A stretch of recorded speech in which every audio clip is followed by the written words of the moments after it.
Hashim Asyari ini dipecat.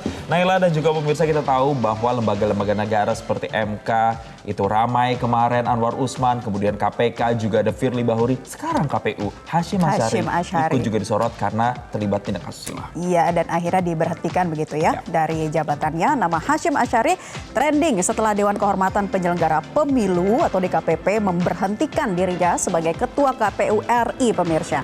Hashim Asyari terbukti melanggar kode etik penyelenggara pemilu berupa tindakan asusila. Jadi Hashim ini diadukan oleh seorang perempuan berinisial CAT yang merupakan anggota Panitia Pemilihan Luar Negeri atau PPLN di Den Haag, Belanda ya. Dan Hashim Asyari dan CAT ini pertama kali bertemu di bulan Agustus 2023 dan kemudian berkomunikasi secara intens. Dan pertemuan keduanya ini disebut dalam rangka dinas, pemirsa.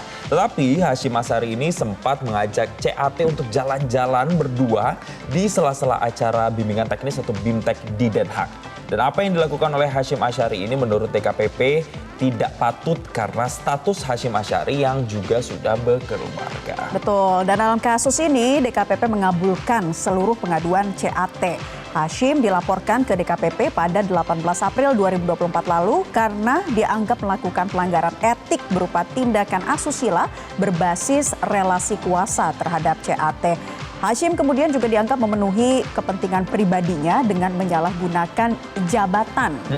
Dan hal ini juga masuk dalam perkara nomor 90 PK DKPP 2024, pemirsa, yang menyebut bahwa Hashim Asyari ini tidak hanya terlibat asusila, Naila, tapi juga menggunakan fasilitas negara seperti mobil berplat dinas Polri. Itu tepatnya di tanggal 8 Maret 2024 untuk keperluan pribadi, yakni mendekati CAT yang saat itu berada di Jakarta. Nah, selain itu DKPP juga mengungkap bahwa Hashim ini turut memberikan sejumlah fasilitas lain ya. Ada fasilitas diantaranya tiket pesawat Jakarta-Singapura senilai 8 juta rupiah. Kemudian penginapan di Kuningan seharga total harga penginapannya 48 juta. Ada tiket pesawat Jakarta-Belanda sebanyak 3 kali seharga 100 juta rupiah. Dan layar monitor senilai 5 juta pada 28 November 2023. Oke, jadi cukup banyak ya, baik fasilitas negara dan juga dari pribadinya yang kemudian digunakan untuk mendekati CAT ini. Dan selain itu, untuk merayu Hashim Asyari ini juga diketahui mengeluarkan sejumlah uang untuk memfasilitasi anggota PPLN tersebut, mulai dari tiket pesawat tadi yang sudah disebutkan oleh Naila dan juga beberapa fasilitas. Dan kita akan simak bersama, pemirsa, bagaimana pernyataan anggota DKPP Ratna Dewi Petalolo saat mengungkapkan dan membacakan terkait dengan putusan dalam sidang DKPP yang dilakukan kemarin. Berikut ini. Terungkap pula fakta dalam sidang pemeriksaan. Dalam komunikasi intens tersebut, teradu mengajak pengadu jalan berdua di sela-sela acara BIMTEK di Den Haag, bukti P7. Terjadi juga komunikasi intens antara teradu dan pengadu melalui WhatsApp pada tanggal 12 Agustus 2023, vide bukti P13. Dalam komunikasi tersebut, pengadu meminta tolong kepada teradu agar pada saat kunjungan ke Belanda membawakan barang pengadu yang ketinggalan di Jakarta. Kemudian teradu menyanggupi permintaan pengadu dan mengirimkan daftar barang titipan pengadu berupa 1 rompi PPLN, 1 potong baju, 1 potong CD, dan 2 peks cuimi.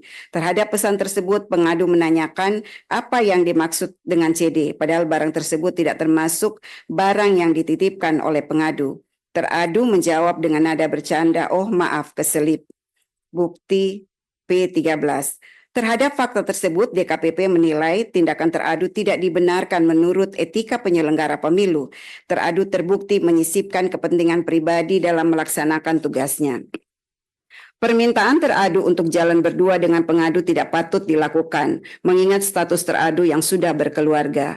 Selain itu, isi chat teradu yang menuliskan CD yang diakui dalam sidang pemeriksaan adalah celana dalam, menurut DKPP tidak patut dibicarakan, mengingat status teradu sebagai atasan dari pengadu dan teradu sudah berkeluarga.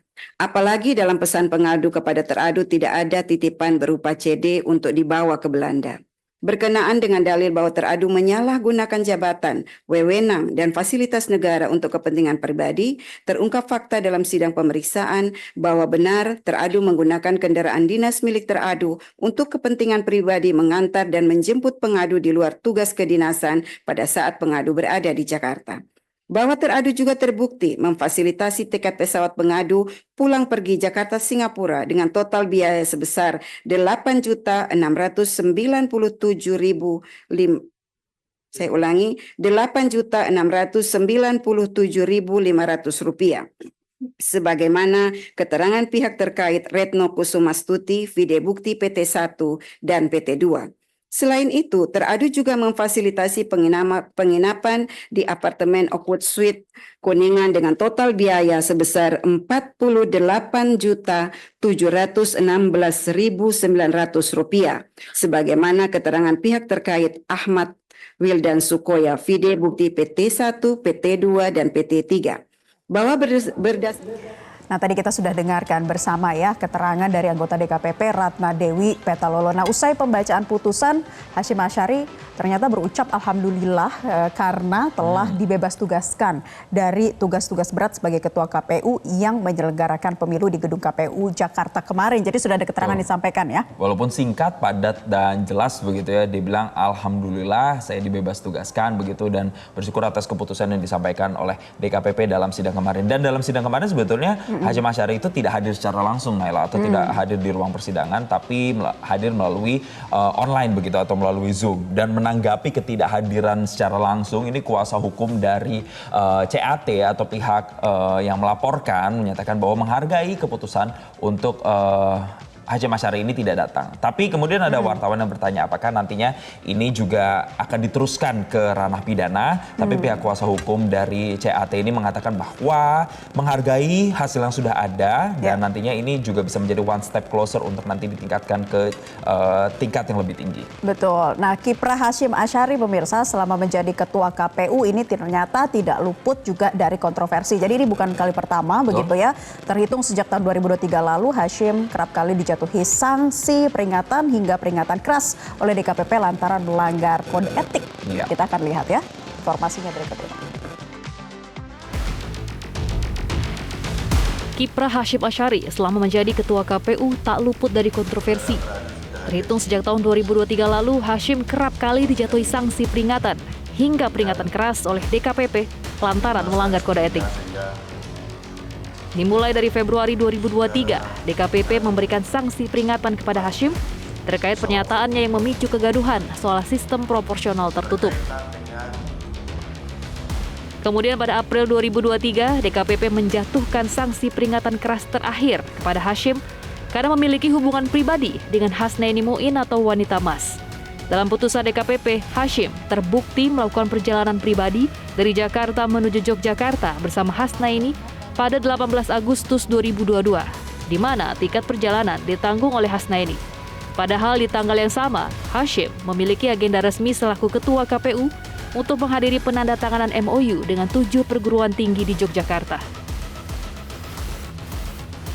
Oktober 2023, Hasyim lagi-lagi diberi sanksi peringatan keras terkait keterwakilan caleg perempuan yang bertentangan dengan Undang-Undang Pemilu. DKPP menganggap Hasyim tidak mampu menunjukkan sikap kepemimpinan yang profesional dalam pembuatan peraturan KPU nomor 10 tahun 2023. Seolah tak jerah, bulan Februari 2024, DKPP kembali memberikan sanksi peringatan keras kepada Hasyim dan 6 anggota KPU lainnya. Karena KPU menerima pendaftaran Gibran Rakabuming Raka menjadi calon wakil presiden di Pilpres 2024. DKPP menjelaskan, KPU harus mengubah PKPU terlebih dahulu terkait syarat usia Capres-Cawapres setelah keluar putusan MK nomor 90 tahun 2023. Namun, KPU tidak melakukan itu dan langsung mengeluarkan pedoman teknis dan imbauan untuk memenuhi putusan MK. Bulan Maret 2024, DKPP turut menjatuhkan sanksi peringatan keras kepada Hasyim dan Komisioner KPU M. Afifudin karena tidak menjalankan putusan PT UN Jakarta untuk memasukkan nama Irman Gusman ke daftar calon tetap anggota DPD Pemilu 2024. Lalu bulan Mei 2024, DKPP lagi-lagi menjatuhi sanksi peringatan kepada Hasyim dan semua anggota KPU soal kebocoran ratusan data pemilih tetap atau DPT. Hasyim dan 6 anggota KPU lainnya dinyatakan melanggar kode etik penyelenggaraan pemilu. Dari Jakarta, Tim Liputan Metro TV.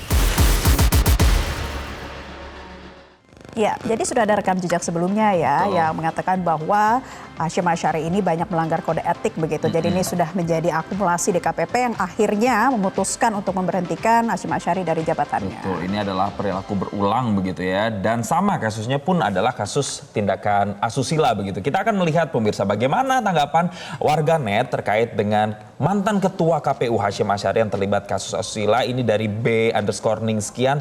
Telat Pak, mecatnya kok baru sekarang toh. Oh, jadi banyak yang menganggap katanya ini terlambat. Baik, kita lihat lagi dari @zainxxx. Tapi telat sama tuh ya komentarnya. Betul, ada juga Maizy_Aziz, mission complete dan akan dilanjutkan oleh penggantinya. Habis ini dapat jabatan lain di instansi yang lain.